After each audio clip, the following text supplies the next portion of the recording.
A very good morning, Dr. Sadhavi, and a good afternoon to all my colleagues here. It's a great honor to have you with us today. So, Dr. Sadhavi is the Government Engagement and Policy Manager for Access to Medicine Foundation. The foundation was, just to give a brief on the foundation, it was established in 2003 with an aim to make the pharmaceutical companies more accessible towards people living in the lower and middle income countries. So the main aim was to make the medicines accessible to the poorest of the population. And since then, the foundation has been coming in with access to medicine index, access to vaccine index, and even they have also come up with the first antimicrobial resistance benchmark index also. And coming to Dr. Sadhvi, prior to joining the institution, she holds a prestigious BA in political science from Lady Sri Ram College, and she is also the proud holder of MSc in International Relations from London School of Economics. And she was working with PEPFAR in Trinidad and Tobago along with the government, and before joining the current foundation. And in the foundation, she oversees the international relations. Then she also engaged with the stakeholders, the policy dealers, and she comes up with, she looks for opportunities for collaboration and looks for strategic innovations which can actually strengthen the foundation. And she's also working for the fundraising activities of the organization. So with such immense experience, today she will be sharing with us her insights from their report, which was published in 2022. And this was regarding the prioritizing maternal health in global research and development pipelines. This is based on the report, which was a special report which came out in 2022, which was on sexual, reproductive, and health rights. So, yeah, we are extremely happy to have you, and we hope that your discussions will enrich our research thought process, because since we are also the research organization, we really look forward to hear you. Over to you, Dr. Sadhavi. Thank you so much, Dr. Vijay. I think I could have not done a better introduction, so thank you for doing that. Also, I would like to share before I get started about the guest lecture today that there would be some of my colleagues also from the foundation joining in. So if you see some new names, just wanted to inform you this is because I have also invited some of my colleagues to be on the call today. So with that being said, thank you all. Good afternoon, everybody. Thank you for making the time and for allowing me to be here to present not just more about the foundation, but as Dr. Vijay said, about what our work has been when it comes to facilitating better work from the pharmaceutical companies for maternal health and conditions. So without further ado, maybe I will get started. Very quickly, before I go on to talk about the findings that Dr. Vijay shared, I would be talking about, I want to tell you a little bit more about the foundation. So the foundation has been around for almost 2 decades now, and our main mandate is to work with some of the largest pharmaceutical companies.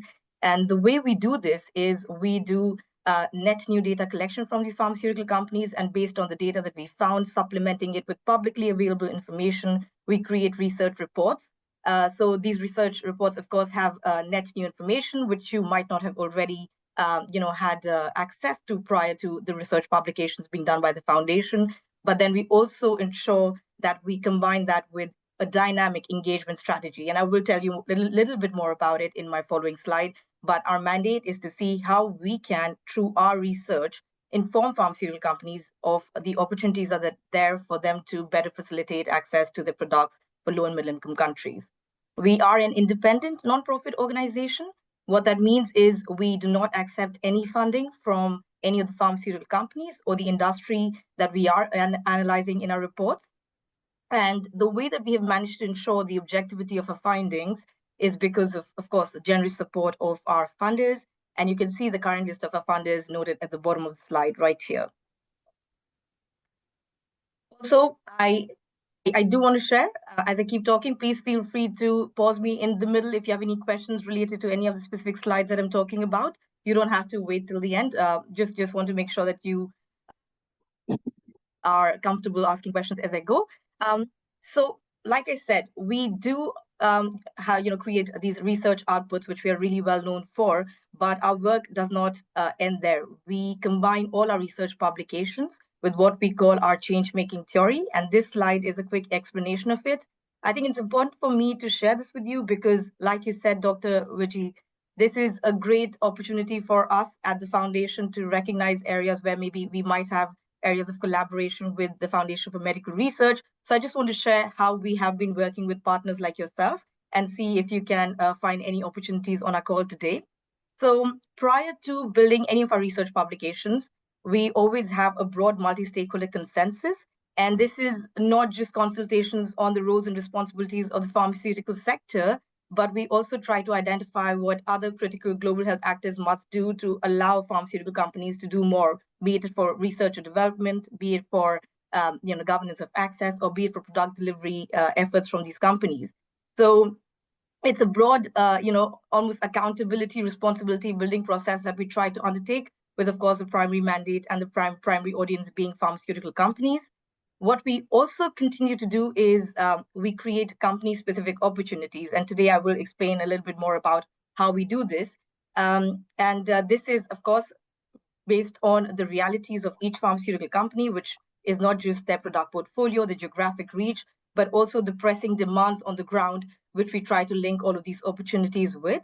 It is not a one-time process. Once we create these opportunities, we continue to monitor them very closely, and we continue to track progress against these. So we do have a kind of longitudinal assessment of the companies that we've been working with for the last 2 decades. What we also do at the foundation is we try to highlight any of the best practices that we have seen come out of company efforts. This is important because we realized through our several years of work, the pharmaceutical companies tend to work in silos. There isn't that much of transparency or conversation happening around any innovative mechanism that certain pharmaceutical companies would have tried to adopt to better facilitate access. We therefore want to highlight this as a best practice, not just because we want to acknowledge these efforts of the companies, but also we hope that by sharing this openly, we can encourage further uptake of these opportunities by similar companies working on these portfolios. So that's something that you can, again, see out of all our research outputs. And lastly, we try to show whatever research publication or whatever engagement we are taking up in the foundation, it is aligned with the strategic priorities, not just of the broad global health community, but also with each of the partner organizations based on your priorities and based on your projects so that we can maybe make the best use of our collaboration. That's broadly speaking what we define as a change-making theory and how we try to work at the foundation. And today, as Dr. Vijay shared, I'm here to talk a little bit more about our Access to Medicine Index. It is our flagship publication, and the first iteration of the index was published in 2008. So it has been around for quite some time. And just in November of last year, we published the 9th iteration of the Access to Medicine Index. What the index does, broadly speaking, the index is looking at 20 of the largest pharmaceutical companies. These are the R&D innovative companies.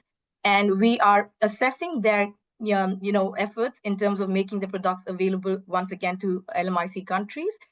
Based on the assessment, we have an index, a ranking of these companies. And the fact that we have now done this for 9 volumes or 9 versions tells you we have been able to assess how these companies have also evolved and improved over the years.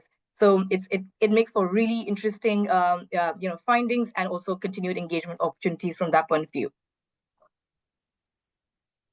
Before I talk about the index and more specifically about our findings around maternal health conditions and needs, I do want to share how we developed the index. So as I shared, the index is one of our flagship programs. What I forgot to mention was that it's a biennial publication, which means that we always have the index published in every other year. The reason we do this is because we dedicate a whole year to develop the methodology for each subsequent iteration of the index. This is important, as I shared, because before we develop the index, we want to make sure we have had broad consultations with all relevant stakeholders to make sure the indicators around which we are assessing company efforts are most aligned with the real-time realities, but also with the needs on the ground. So because of that, we have one cycle of the publication of the methodology, or we call it the framework of the index. That is followed by the publication of the subsequent iteration of the index. That's how we go with the particular cycle itself. What I'm sharing with you today is a framework that we developed for the 2024 index. So this was published in 2023. And you can see we have assessed company efforts, broadly speaking, across 3 technical areas. These are governance of access, research and development, and product delivery. Today, of course, the objective of my talk is to talk about the research and development efforts, but I did want to share with you that our scope goes beyond that to also look at governance of access and product delivery efforts that these companies are undertaking. Very quickly, maybe I can also share with you that the one change which we have undertaken at the foundation, which is reflected in the governance of access technical area, is we are trying to assess companies more closely on how they are being able to translate their intent to impact on the ground. And the way we are trying to measure this is by creating a priority topic around measuring and reporting on patient reach. You can see that's the 3rd priority topic under the governance of access technical area. This is the first time we've formally introduced this as a priority topic and as an indicator. So of course, there is a lot of scope for improvement by companies, but as this is the first time, we're also cognizant of the fact that now we can work with companies to better report against this indicator. Within research and development, which is of course our priority for today, we are looking at companies' access planning efforts. What we mean by that is we want companies to start making access plans for the products in their portfolio in early phases of clinical trial, almost from phase 2 of clinical trial, because we do understand that if companies do not do this that early, facilitating this once the product has undergone the market approval stage becomes quite a challenge because of local barriers. But if companies start doing this in the earlier stages, there's a higher probability of them being able to actually make them available for the very low and middle income countries that we are looking at their operations within. Within the product development technical area, I think it's self-explanatory, but we're looking at, of course, the efforts that companies are making. And lastly, within the R&D capacity technical area, we go a step beyond, companies' innovation and research capacities to look at how they are being able to support capacity building initiatives in low and middle income countries. So today's findings are going to be based out of these 3 technical areas. I hope this gives you a little bit of an understanding of the background. And of course, product delivery is looking more at companies' efforts for the last mile delivery component of their functionality. But that is maybe a conversation for another day. So before I go into our findings for sexual reproductive health and women's health, I wanted to give you a quick key of what the index has as its key features. It is a long document because we are trying to do a very in-depth assessment of company efforts. But what that means is sometimes the document runs over 200 pages. And I wanted to direct your attention to maybe 4 key features, which can be hopefully useful tools for your exploration. Maybe after this talk, you want to go and see a little bit more of what I shared with you. So in every iteration of the index, we have key findings. Broadly speaking, these are industry-wide assessments, that we do to see how companies are trying to facilitate access. While these are industry-broad findings, we do have company-specific examples to contextualize why we have seen this as a trend. So these are, some of the prominent findings that you can maybe explore if you haven't already done that for the 2022 and 2024 index. As I shared, we are looking at company efforts across these 3 technical areas. And, the next part is what we also call the main change-making tool for us at the foundation. These are our company-specific report cards. So within the index, you will see as one of the last sections, we have company-specific report cards, which not just tell you the ranking of each company for this iteration of the index, but it also explains why the company ranked at that spot. So it's really good for you to contextualize, how they performed in the different technical areas and why they ended up getting the score that, basically resulted in them getting a certain rank. But the most important part of these company report cards are 3 to 4 company-specific opportunities, which we create for each pharmaceutical company, once again, based on an assessment of their product portfolio, their geographic reach, their programs. And these are tailored in a way to make sure that these are also resonating well with the companies. So it's not, it's not distant from what companies have also expressed their capability to work towards. It's a very reality-oriented development of company-specific opportunities. As I said, we've been doing this for several years now, so we know how to do this in a way that's effective. At the same time, it's ambitious. So we are pushing companies on an ongoing basis. And lastly, for the last iteration of the index, we had 8 best practices. This number differs, of course, based on what we are seeing companies do more of. But it's maybe worthwhile to highlight that the number of best practices was slightly down from the 2022 index, which just goes to show that there's a lot that needs to be done by these companies for their access efforts.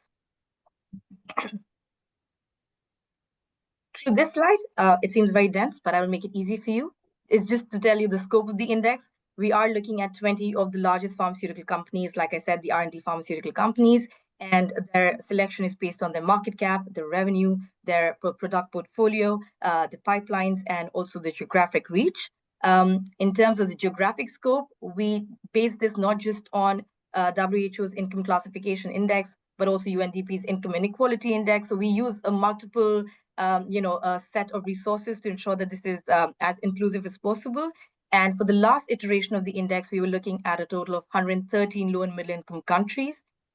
This is an addition, of 5 new countries from the 2022 index. And the 5 countries that we added are captured on the screen. These are Jamaica, Jordan, Lebanon, Marshall Islands, and St. Lucia. In terms of the disease scope, we are looking at 81 diseases, conditions, and pathogens, which include communicable diseases, non-communicable diseases, neglected tropical diseases, maternal and newborn health conditions, as well as priority pathogens. Once again, to pull it out for you, the maternal health conditions which were in scope include abortion and miscarriage, contraceptive methods, hypertensive disorders of pregnancy, maternal hemorrhage, maternal sepsis, and obstructed labor.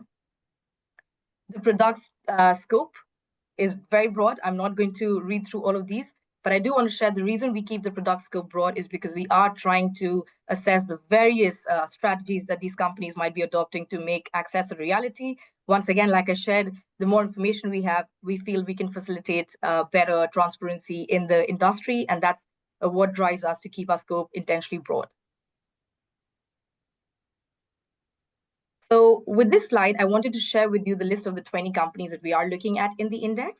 You can see from the market cap and the revenue of these companies captured that these are some of the largest pharmaceutical companies by those parameters. But maybe what's also worthwhile for me to share that just these 20 companies account for almost 50% of pharmaceutical revenue globally. That goes to show the capacity, the capability, the resources, and of course, the technical know-how that these companies have to make access a reality for the the vulnerable and the under-resourced populations. This is one of the parameters that we continue to, define our company selection. And you can also see that represented from the slide.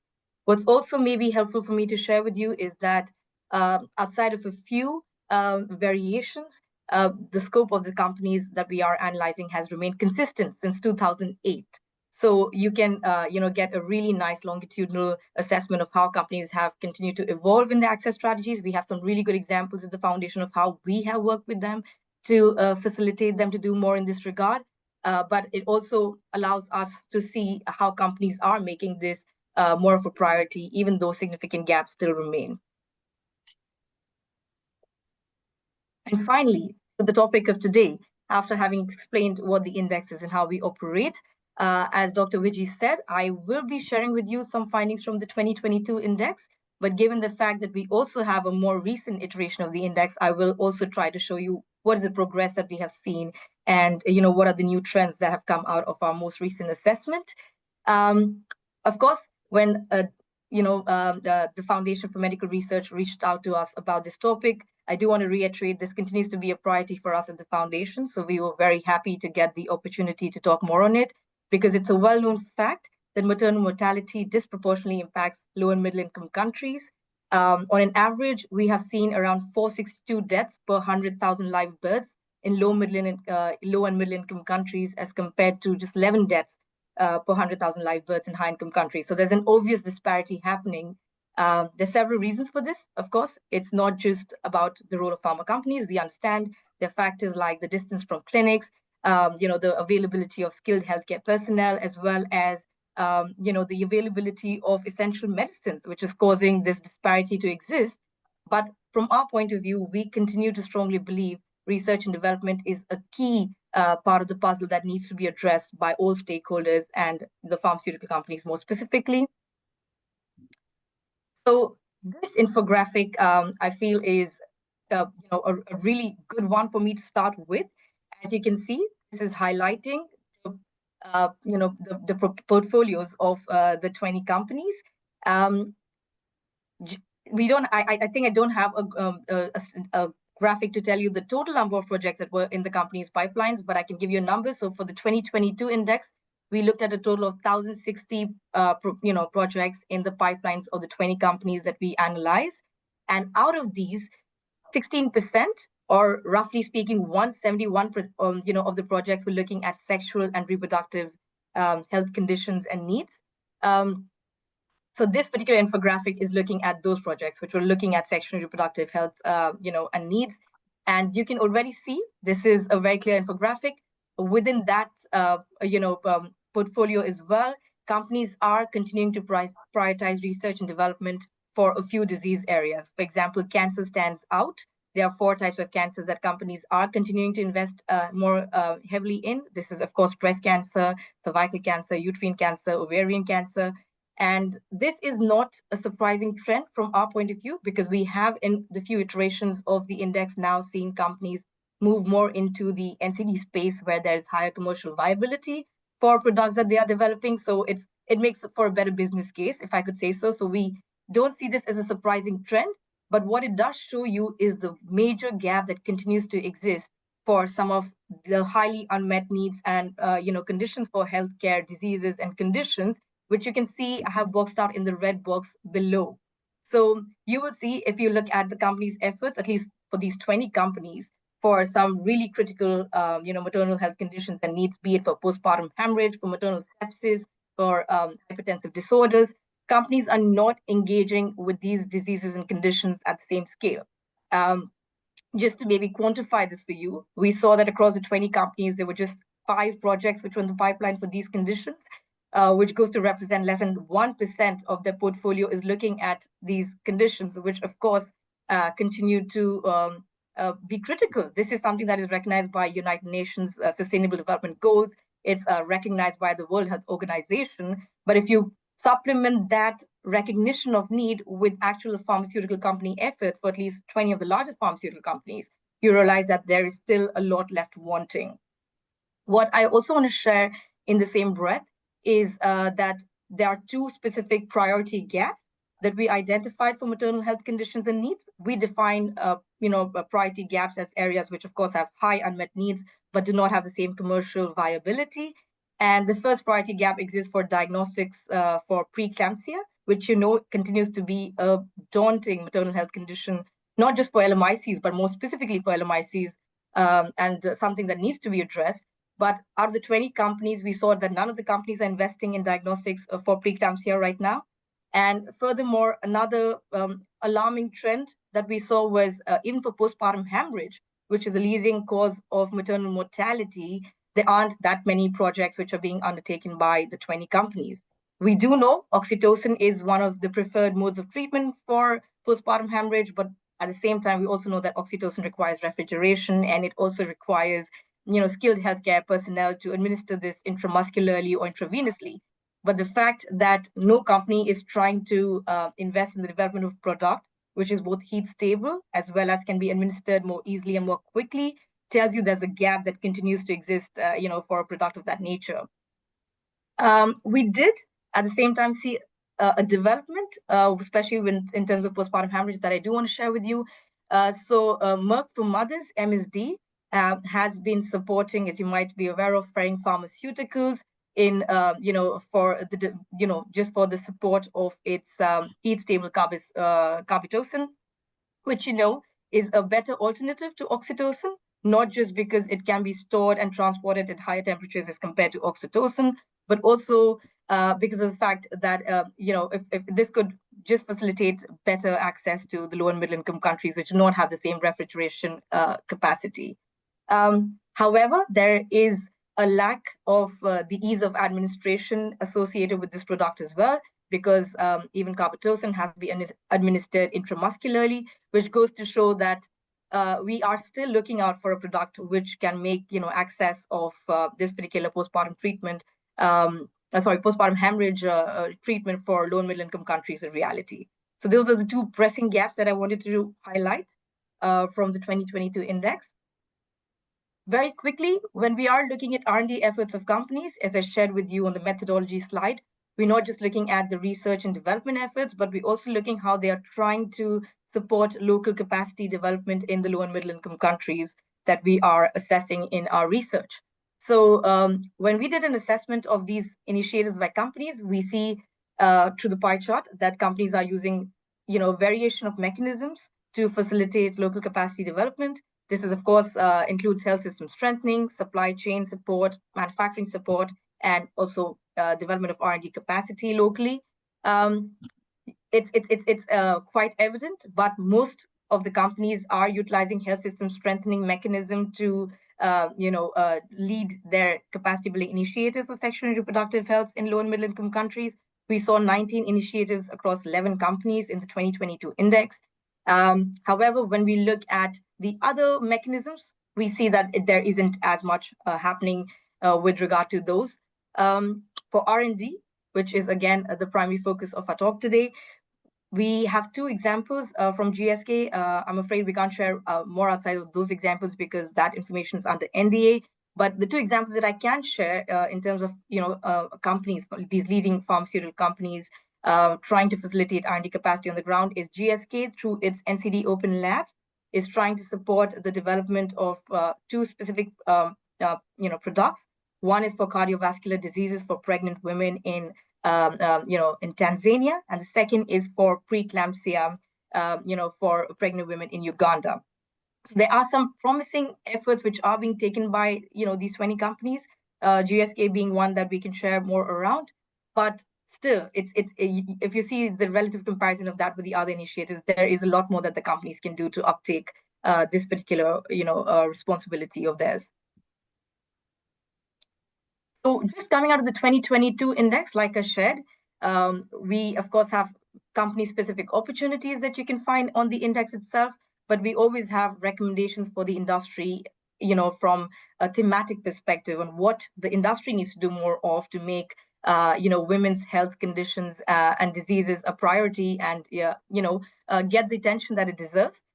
First recommendation that we had was it's very evident. I'm sure you are all well informed of it, but there is a need for pharmaceutical companies to improve their investment in research and development for products for these conditions and diseases. As I shared, out of the 1,000 plus projects that we looked at these companies' pipelines, there were just 17% looking at sexual and reproductive health and conditions, and from that, there was not even less than 1% of projects looking at conditions for maternal health conditions and needs. So there is an evident need for pharma companies to uptake this particular aspect on their end. Combining with that, in the 2022 index, we also had a recommendation for pharmaceutical companies to improve the uptake of pregnant and lactating women inclusion in the clinical trial phase. As you know, this is important, not just to ensure that the products which are being developed are more efficient, they have better efficacy, but also to ensure that clinical trials are being kept inclusive and representative of the populations that they need to serve. So these were the first recommendations that we had for the industry. We also realized that a lot of the pharmaceutical companies are making their products available to women and girls through their supernatural procurement schemes or the pool procurement schemes. However, there are a lot of countries which continue to fall out of that pool of countries which are eligible for these modes of access. Therefore, we want to highlight for companies to try and develop access strategies, for companies which either fall outside of the inclusion of pool procurement mechanisms or have fallen out of it because of some developments, nationally or internally within their own jurisdiction. Thirdly, we are, one industry-wide trend, which I'll be, happy to share a progress on in the 2024 report. We realize that companies' access strategies, which is defining how companies will make their products available in the different countries, they continue to be focused on upper middle income countries and to a certain extent low middle income countries. But the low income countries or the least developed countries are being left out of these access strategies. So we do want to continue pushing companies to develop better mechanisms to facilitate access to this vulnerable section of the population, which is also one of the primary mandates of the foundation. And lastly, we do want to continue working with companies to encourage them to invest in capacity building, for the low and middle income countries. So it's not just about companies making their products available, but companies empowering local manufacturers to make these products more readily, easily affordable, and available for the LMIC countries. That was our findings on the 2022 index. Like I said, I quickly want to show a little bit of progress or a challenge that we have seen ever since through our 2024 index's findings. So the first infographic that I wanted to share with you is once again about the pipelines, because that's where we talk about research and development. So you can see from this pie chart that while in the 2022 index, we were looking at about 1,000 plus projects in the pipelines of these companies, the total number of projects has fallen down. It's now at 808. There's no specific reason for this. There are some cases of project terminations or product approvals, which have caused this number to fall. But this is definitely, a change since the 2022 index. So I wanted to share that with you. What is more important for the point of our conversation today is when we try to zoom in and see how many of these projects in the pipelines are now looking at maternal conditions. We, of course, have a pull out of talking about the number of projects which are looking at maternal and newborn health conditions. But I'd like to share that out of the 3 projects that you see pulled out, only 1 is looking at maternal conditions. So while in the 2022 index, we were looking at roughly 5 projects looking at maternal health care and conditions, this is now dropped to 1, which is for contraceptives. To just give you a quick insight on that. So not only are companies not prioritizing research and development, but we're also seeing a further drop, unfortunately, in the number of projects which are looking at these health conditions and needs. Just to maybe give you a little bit of in-depth assessment of how these gaps are looking. So I have shared that there are 8 gaps that remain for priority R&D in maternal and newborn health conditions. There is this 1 project for contraceptive methods, as I shared, but there are no new projects that the companies have added since the 2022 index for postpartum hemorrhage, preeclampsia, or eclampsia. So they continue to be our priority R&D gaps and continue to be the ones which are still not being addressed by these companies, despite the urgency to do so. What was a promising trend, which I do want to share to also show you how we continue to do a longitudinal assessment of these companies, is we did see an uptake of inclusion of pregnant and lactating people in clinical trials by these companies. As you might remember, in 2022, we had highlighted this as an opportunity for companies to do more of. And when we did assessment of the trend in that regard during the 2024 index, we did see that 2 companies, more specifically GSK and Gilead, are making efforts to include this section of the population in clinical trials, which, as you might know, is a very critical step for making these products available, but also effective. And what we saw that, however, while there are a few good examples, just 6 out of the 30 clinical trials focused on HIV were systematically not excluding these sections of the populations from clinical trials. So it's still, a very limited. Sorry, are you saying something, Dr. Vijay? I thought but I couldn't hear you. No. Okay, you're good. Okay, I just want to make sure I'm not missing a question from you. Yes. So just 6, like I said, out of the 30 clinical trials for HIV were, not excluding pregnant and lactating women, which of course goes to show that there is a need for more uptake of this by not just these 2 companies, but by the broader company scope that we are looking at within the index. So we have seen what the trends have been so far over 2 iterations of the index. These are very broad, assessments that I shared with you today. But I did want to share some innovations, some promising innovations that we are seeing happen as we speak, and also then an obvious identification of the gaps that continue, requirement of being prioritized and addressed by these pharma companies. So first, I guess you might all be aware, Gilead, because for its lenacapavir product, and GSK for CAB LA, they are trying to see how they can include more, basically cater this more to the requirements of postpartum women, which is a promising development in this regard. We also see, Gilead and Merck work for the dapivirine vaginal rings.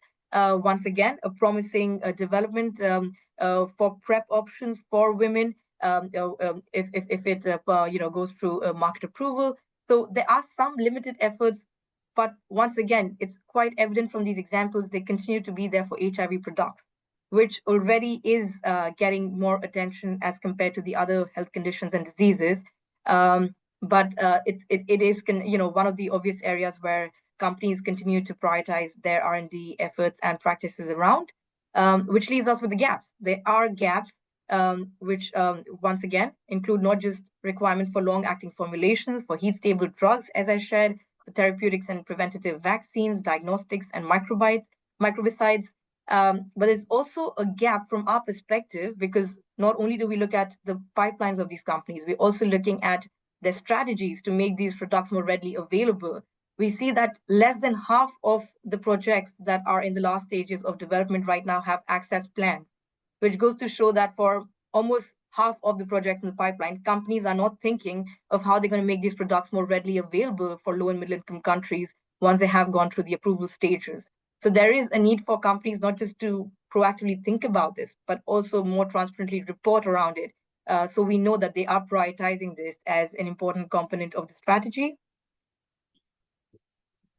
And this finally gets me to my last slide, which is around what role can FMR play? As I said, every time we get an opportunity to share our work with any of our partners, we try to see how we can maybe support your ongoing projects, but also maybe how we can align on an ongoing basis to see if there's potential for us to support your projects on the ground. So based on our mandate, we think there are four main ways that FMR can continue to not just prioritize maternal health in global R&D pipelines, but maybe also work with some of these pharmaceutical companies to amplify, our key requests and asks of them. So the first is we think FMR can play a critical role in supporting the identification and development of innovative, cost-reducing treatments that are specifically tailored to the needs and constraints of LMICs. We have seen how you have done this through certain projects like your non-invasive collection for pediatric pulmonary TB diagnosis. So we know that FMR is playing a very critical role in not just helping the development of products, but making sure that they align with local realities. So we want to acknowledge that and say that we think that's a critical step for a local partner to continue doing. Secondly, what we also believe is that FMR can continue to act as a hub for adapting and scaling promising maternal health technologies through partnerships with global innovators. It's with this point that I'm hoping to check in with you based on my conversation today or my sharing of information around our index today. Do you have any of these pharmaceutical companies that you are actively engaging with on projects? And have you got any examples of either good practices or challenges that you have faced that we can then take up on our end, both through bilateral conversations with these companies or through the development of our research outputs to maybe amplify the needs or requirements that you might have from these stakeholders? I just wanted to bring that up as something for you to think about and maybe hopefully connect with on later.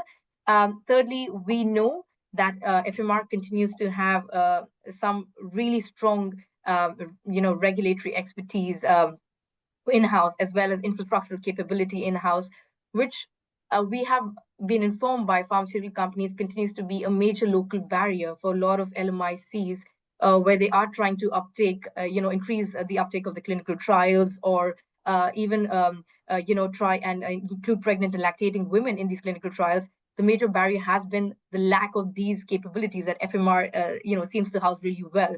So while I'm not sure if FMR is already working with the Indian regulatory authorities to ensure that your input is being captured in that capacity, I feel there is great potential for you to maybe help with the technical, training of the similar capacity for other LMICs which might not have the same capability. And lastly, as I said, we'd really appreciate to get some examples of partnerships that you might have had with companies, either for any of the projects or any good examples that you feel are worthwhile to highlight as real world examples. Like we said, if we highlight, if we identify a good practice, we want to ensure we are, amplifying it, we are sharing it broadly, not just for sharing of knowledge, but also for hopefully the uptake of such practices by the broader pharmaceutical company crowd.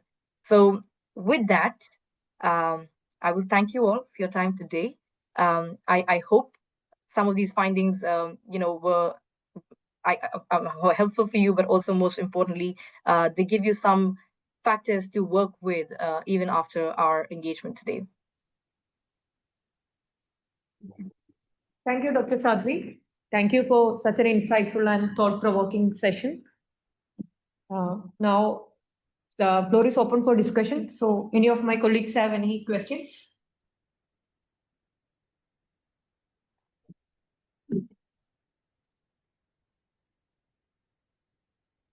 Dr. Sadhavi, Dr. Mistry would like to ask you Just first. quick question. Maybe you already covered it, but one of my question is that does access to these medicines, any maternal or child health or any other field, does it involve price control in the LMICs? Yeah. Yes. Yeah. Thank you for your question, Dr. Mistry.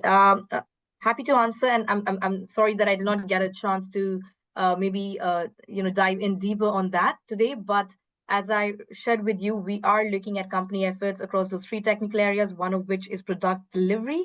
And within that technical area, we do have a specific indicator looking at the pricing and affordability of products. And of course, as it suggests, we are through those assessments looking at how the companies are addressing the affordability of products. And we don't just look at the efforts that companies are taking in terms of the products on hand, but we also consider the strategies that companies are adopting, say through their impact brands and how they are utilizing those mechanisms to try and make the products more available for some of these poorer sections of the population. So yes, to answer your question, that is definitely one of the indicators that we analyze. Thank you. Anyone? Yeah, we have people joined online also. Sure. Yes, Shilpa. Yes, thank you. Thank you, Dr. Sadhavi. I have one question. When we look at the list that you shared of the 20 companies across different disease conditions for the R&D, the obvious thing about the neglect or the less priority for maternal health. So just wanted to know what could be the possible reasons for this kind of non-priority for maternal health-related drugs. Does it have to do anything with responses from the governments, the political will, or the profit margin, or anything like gender maybe at the leadership of the companies? Just throwing some points why there is non-priority for these conditions. Any particular reasons? Thank you, Dr. Shilpa. I think you, in a way, almost answered that yourself, but I would like to expand on it. You're correct in your assessment. It is a combination of all of those factors. As I shared, when we are doing our assessment or developing opportunities for companies, we never think it's realistic to say this is just the responsibility of the pharmaceutical companies to address. It is the responsibility of national governments to ensure that you are providing the right policy framework, the right regulations, which then make it feasible for companies to uptake such research and development efforts. Similarly, we also think there is a role for now institutional investors. We know there is a lot of ESG component happening with investors investing in these pharmaceutical companies. So we also highlight this as a responsibility for them to push more on. But once again, for that crowd, the prioritization of products is based in with the commercial viability of products. And at the end of the day, that is the major impediment in the uptake of such product developments, because companies do not see the same commercial viability as compared to products for cancer or for HIV. So that is the primary impediment from our assessment. But we do say when we are trying to prioritize this as a topic for us at the foundation, and we are trying to work with the companies, we highlight the roles of all the stakeholders we speak with. So if I have a meeting with a government from a high-income country or a low-middle-income country, I will tell them the role that they as governments need to play to mandate this from companies, because governments as funders of a lot of these pharmaceutical companies can mandate a better uptake of these projects. Similarly, if you're talking to investors, we try to prioritize for them what would be the economic impact or the economic viability of them supporting such efforts from companies. So we have to always translate it depending on whom we're speaking with, but we don't believe it's the single responsibility of pharmaceutical companies alone. It is, of course, most closely in their mandate. It is most closely associated with them because they are, at the end of the day, the product manufacturer and developer. So they need to have the ones to give the extra push.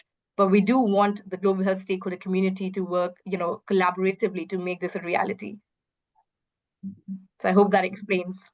Yeah, Yeah, I have an additional question to this point. Did you conduct your feedback meeting with these companies to discuss the findings, and what were the perception regarding the low priority to MCH drugs? Sure. Yes. So maybe I did not get to share this with you. After we publish our research output, we always develop it by doing data checks with the companies. This has to be as accurate as possible. But after the publication, we go back to the companies and have learning and evaluation sessions. And it is through these bilateral sessions where we talk to companies about not just our findings, explain, why they did not rank in a certain format for certain data submissions that they would have done, but more importantly, tell them what are the opportunities for them to work on based on this, period of analysis. So, as I said, this is a priority. This is something we keep working at the foundation, but also a lot of our conversations are then directed by what the company's, actual portfolios are around. The one feedback that we have gotten around postpartum hemorrhage products is a lot of our maternal and newborn condition health related products are now off patent. So when we're talking to these large R&D companies, they say now it is for generics to pick this up. So, that is the very high level feedback that we are continuing to get from these 20 companies saying that it's off patent, it's available. Now it's for the other sector to pick up and do more on. It's not their primary responsibility, but that is more for the access component of our conversation. R&D would still be with these 20 companies, and that is something that we continue to work very closely with. There are a few companies out of the 20 that I shared that, of course, have this as a priority. Bayer, Roche, MSD. These are a few of the companies which we know still have a priority for this, for these conditions and diseases. So these are the few that we continue to work with to see if we can, maybe encourage an uptake of such projects. Thank you. So there's one question that's passed on. How do companies help in strengthening supply chain management? Sure. Yes. Supply chain management, once again, is a component of a product delivery, area of assessment. So supply chain, barriers are one of our, I would say, the primary barriers that we've identified from our access, facilitating a component of company behavior. And the best way that companies have been able to successfully address this has been by working with local partners. Because at the end of the day, we do understand the supply chain boils down to the local infrastructural capacity, reality, and there is a need for companies to try and decentralize this as much as possible so that barriers on the ground are being addressed. So we have seen companies do this even for the individual projects, but now a new trend that we also highlighted in the 2024 index was companies are using the inclusive business models. You must have heard of Pfizer's Accord for a Healthier World or Sanofi's Global Health Unit. Through these inclusive business models, what they're trying to do is not just work more closely with regulators, but also with local distributors, and just to ensure that whatever barriers are being identified are being dealt with on an ongoing basis, as opposed to it just being dismissed as something which is not achievable. So companies are trying to increase their presence in that capacity. They are using innovative mechanisms to address it. But this is one of the big examples that I can share with you offhand, is to increase the collaboration with local partners. I do have to say, we have research teams which are technical experts in this. So if you feel you want more information around supply chain component of company behavior, as a follow-up, I could also share more information around it. Thank you. Of course. I have a question. Are there any successful examples from these neglected part of drug development, which is done by, say, small companies? Usually, big companies tend to absorb the small companies when there is a successful product. So, is there a success story there which can be given as a feedback to prompt more investment into the neglected aspects of drug development? Sure, that's actually a very good example. That's a very good question. And I'm trying to really think about if something is coming to my head, but maybe I can also share this because Dr. Vijay had introduced it, where we do the antimicrobial resistance benchmark In that particular assessment, we also include SMEs as a part of our company scope. So we are kind of, seeing how SMEs in that, for antimicrobial resistance are bearing the responsibility for research and development, and the large R&D companies are maybe not doing as much. And that is, one area of assessment where we have seen maybe better examples. To be honest, there isn't a quick product example which is coming to my head, but I do want to check in with my research team on this and get back to you about, a successful example. I will share this with you. We have some examples of governments being able to mandate better access planning from companies. From that point of view, if you feel like that gives you a better sense of how we've been able to mobilize some promising changes. But when the UK's national government was coming up with its national action plan for antimicrobial resistance, they reached out to us to consult with us on how companies should be expected to behave, because UK is one of the funders, one of the biggest funders for these pharmaceutical companies. And at the time, we did share with them that companies need to mandate access planning, the early stages of clinical trials, and unless they do not do that, it should be mandated by funders. It should not be a good to have, but a must have conditionality for the companies. And a consequence of that was when UK went to publish its most recent national action plan on antimicrobial resistance, not only have they given cognizance to our antimicrobial resistance benchmark, but they have in a way mandated for companies to do more with regards to access planning. So that's an example that's coming to my head. I know it's not answering your question directly of a good example of an SME developing a product which was then taken up by an R&D company, but I have taken note of it, and I will ensure to get back to you on that. I know that statins was done like that. Statin was first absorbed by a larger company. Yes, you said a better example than I could come up with, but exactly, that is an example of a company, pharmaceutical company, then just maybe taking forward a product developed by, say, a smaller player. But we do need more of that. Broadly speaking, this is exactly what we are trying to work through our various programs, not just the index, is that it's not market, it's feasible for the smaller companies to do this market introduction beyond a certain point. So that you do need the larger players to step in and help in that regard. If innovation needs to be a continued, priority, it cannot just be the existing drugs being rolled out in different formulations. So definitely that's something, we identify as a priority as well. Yes.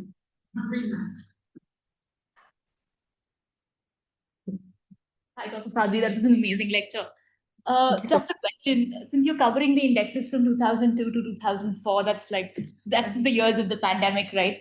So in terms of the access to medicine index, what was the effect of the pandemic in terms of more challenging or learning new opportunities? Because we know the supply chain management, at least in the terms of vaccine change, diagnostics change, even R&D changed, right, between 2020 to the 2024. Yeah.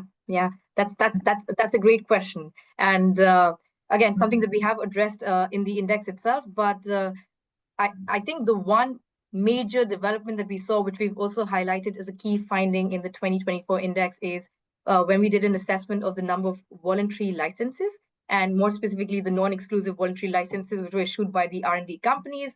For obvious reasons, during the pandemic years, we saw an uptake of this issuance of voluntary licenses. So to quantify it for you, across the 20 companies in the 2022 index, we saw there were 6 non-exclusive voluntary licenses issued, for products within the portfolios. And when we did the same assessment now for the 2024 index, we realized it had dropped to just 2. And out of these 2, what's maybe worthwhile to also highlight for you is that, there was Novartis's issuance of a voluntary license for nilotinib, which is the first voluntary license issued by an R&D company for an NCD product. We were very happy about it because we thought this is, a first of its kind, and it's going to encourage similar, developments from other companies. But unfortunately, as you know, there hasn't been a similar uptake of, voluntary license issuance from the companies. But to answer your question, there is an obvious understanding and there's an obvious trend to show that when something, of the scope of a pandemic hits the world, companies have the capacity to very quickly uptake, the issuance of voluntary licenses, the capacity building, the local manufacturing support, just to make access a reality because it's a requirement. But the fact that companies have let this trend fall, the pace of this has fallen down, shows you that we've gone back to what we were in the pre-pandemic era, which is unfortunate, which is something that we have highlighted on the index as something which should be unacceptable, because they have the capability, they have the potential, and it is not something which is very promising. Because if you look at even the emerging infectious disease pipeline of some of these companies, you will realize that that too has drastically dropped. So it's just it's also highlighted as a key finding. So when you look at the index, you can look at it as key finding too. But just going to say that yes, unfortunately, we've seen the numbers drop to pre-pandemic levels. In our assessment. Thank you so much. Of course.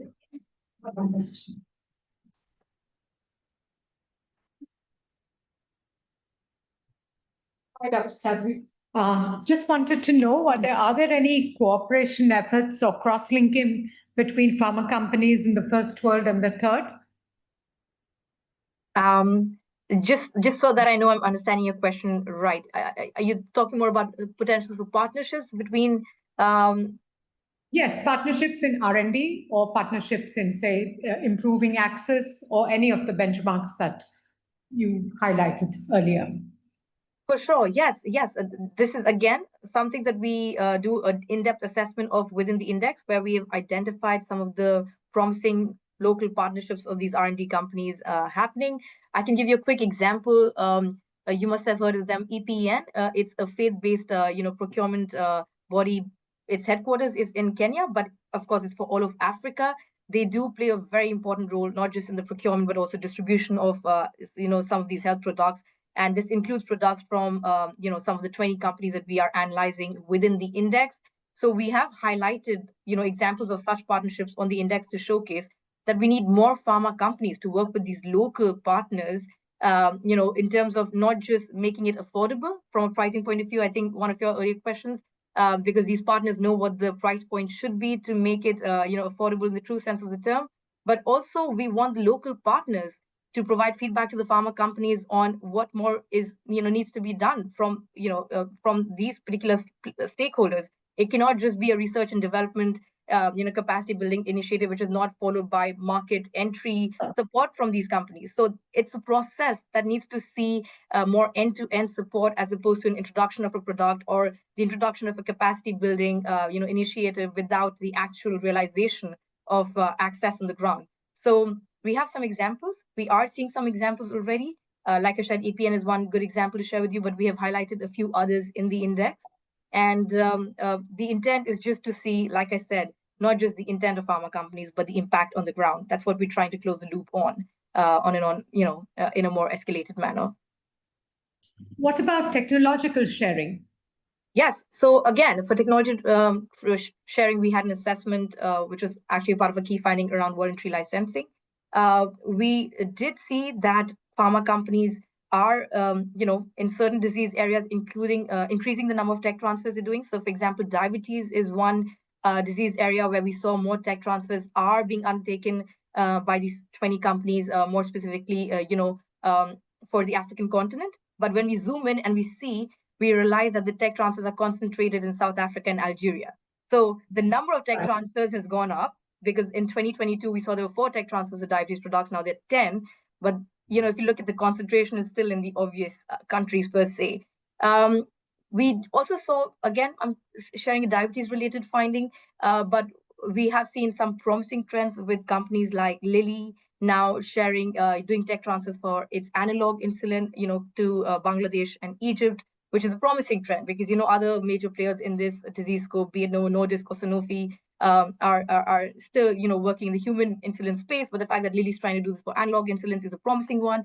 So there are tech transfers which are being undertaken, but they continue to be concentrated in the upper middle income countries, is maybe the main, finding. Thank you very much. Of course.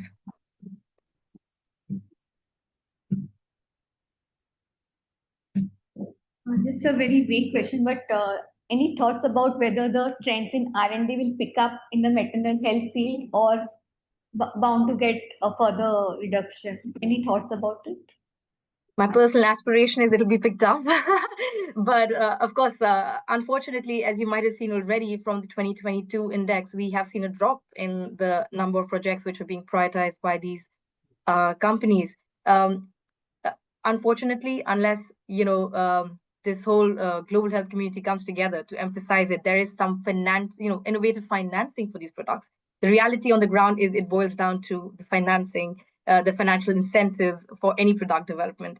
So unless the global health community and we as stakeholders can think of innovative ways to prioritize this, it does continue to be an area which has a potential of being neglected, especially in the face of more emerging priorities and also the slashing of just global health funds for as you know, with the withdrawal of the US funding for this, the global health community is going through a lot of unfortunate transition, which makes it all the more a challenging environment.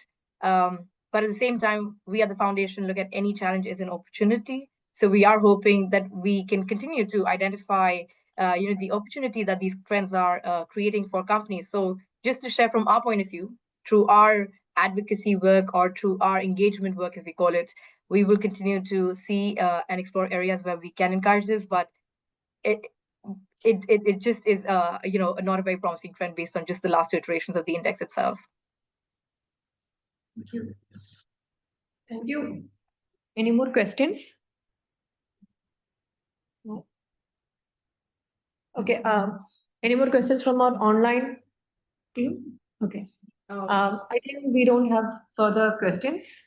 I just want. Yes, Dr. Shilpa. Yeah, just maybe a last question from mine. In continuation to what Poonam just asked, because you must have studied all these companies so well, any particular characters of the companies who still prioritize on maternal health medications? So is there anything that is particular about X company against the Y company who still prioritizes maternal health drugs? What makes them different from each other? Despite having all these challenges and barriers and priorities and all of that. Yeah, that's a great question, and I think it also maybe ties in with one of your earlier questions, which was Dr. Shilpa, around the fact that a lot of the company's priorities for the projects and products that they prioritize comes also from maybe an involvement by the boards. So it's also has to be a company prioritization, which has been set up by, of course, the leaders in the company itself. So like I said, we do have a few companies which are more inclined towards, sexual reproductive health development, be it via Roche or MSD for mothers, or rather MSD, I should say. But that's all coming from the fact that it's an identified business priority as set up by the leadership within these companies. That is what is driving, the project identification or the product prioritization for any of these companies. I think that's the main factor that comes to my head to answer your question. It has to be led by the leaders. Yeah, thank you so much. Of course. Probably just one final question from me. Sure. Like I was wondering, because we were talking about the access planning all this time. Yeah. So you have also mentioned that there has been more half of the companies have reported robust plans, while half haven't. So when they report these access plans, are they just one-time CSR initiatives, or do you have any mechanism to ensure that these are sustained and these are embedded in the national health system also? Yes, that's actually a really good question, and no, it's just to say we don't do one-time assessments, at least for some critical indicators like access plans. So we do continue to follow them through. So access plans are efforts of companies that we prioritize when products are in the pipeline, and then we also have access strategies that we're focusing on, which then is looking at the mechanisms that companies are utilizing to make their products available post-market entry. So plans are for pipelines and strategies are for now what are you doing on the ground now that the market, product is in the market. So the fact that we are looking at both plans and strategies helps us look at how these are translating post-market approval. We don't directly, base this on, say, national government surveillance information. We base this more, of course, on the company data submission itself. But these are indicators across which we are assessing, company efforts just to see we're getting a line of sight of how this is translating post-approvals. Okay, thank you so much. Of course. Somebody wants to ask a question? Okay, So yeah, that was such a thought-provoking and such a resourceful session. And thank you so much. Just want to recently there was a saying from I think the Bill and Melinda Gates Foundation that women are not just pre-eclampsia or women are not just post hemorrhage; they are also human beings. So considering that, yeah, so considering that fact, we really hope that in the future our research strategies and your actions are also like maybe we can work for, as you mentioned, we can work for any collaborations where we can actually look beyond the data and come up with some more human component and strategic innovations and collaborative setups where we can actually look forward how we can increase the standard or ensure the accessibility of medicines for these downtrodden populations. Okay, thank you so much. Definitely. We are really happy. Like it was really a good session. Thank you so much, Dr. Mohan. Honestly, this was an honor. So thank you for inviting us to do this today. As I shared, this is just an introduction of the work that we do at the foundation, but I would highly encourage you to please explore the index or our benchmark. And please reach out to me if you feel there's any areas where you feel we could support any of your projects. Like I know the role that FMR is playing on the ground for innovations in India itself.